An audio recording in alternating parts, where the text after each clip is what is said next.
James McGrath, I repeat the same question that, for obvious reasons, Stephen can't answer as directly as you might be able to. What does accountability mean? I mean, he said accountable, dozens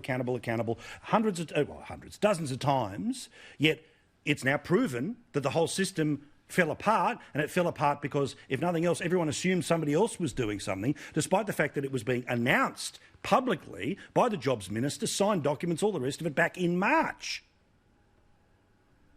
Accountability means the Premier, this is the elected Premier of the state, taking responsibility for decisions that have been made.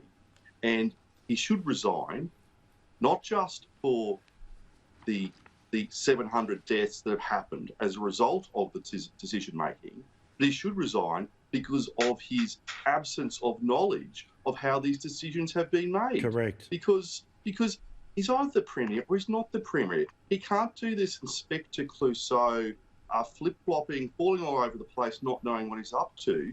He is the Premier. The buck has to stop somewhere, and it needs to stop at the Premier's office.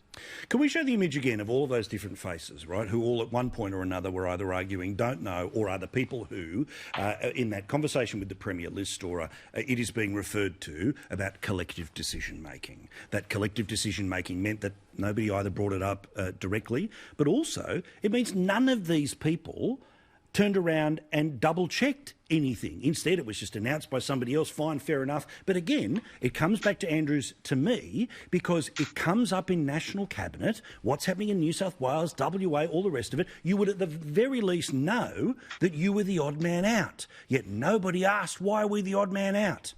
No one. It is unbelievable. And looking at this, you've got to think to yourself, these are some of the most expensive, incompetent people in Australia. Let's not forget, Andrews is sitting on $441K a year. Where's the skin in the game there? He has 64 staff, 13 more than our Prime Minister. They all got a 2% pay rise on the 1st of July while sending countless businesses and livelihoods to the wall.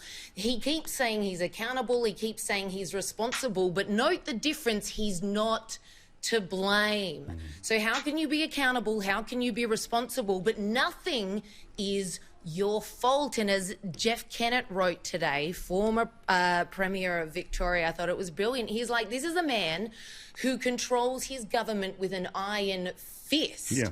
There's no way this man doesn't know what's going on. We know how this particular Premier operates, and yet now that it's come to the crunch, no idea. But also, don't forget too, that the size of the inner workings of the Victorian government got shrunk to a cabinet of about 9, I think, Michael. Might have been 8. But so it was shrunk right down. So the types of people sitting on their different fiefdoms were not hard to get across the information.